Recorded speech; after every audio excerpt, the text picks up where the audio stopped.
Some housewife obirambe yai, hogolaiba aspiring entrepreneurs obirambe yai, amadi hanade already business obirambe yai. So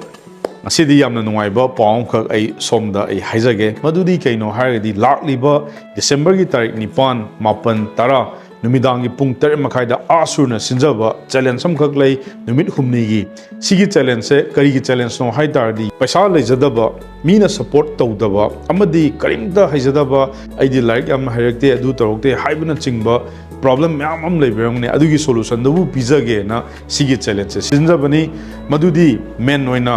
yumdagi kamaina online gi business ama 2026 da kamaina build torokani siju yamna 10 gram matamdida samna habada 48 tegina 72 hours puki manungda ayakna online gi business ama kamaina build toge na habada si phajana somna ju takchage amadi somsu phajana haibi horo sigi challenge sida somna hena pambiragadi makhada piriba link sida ngasima register tobiro aduga 8 challenge to ngaijar mage live da thank you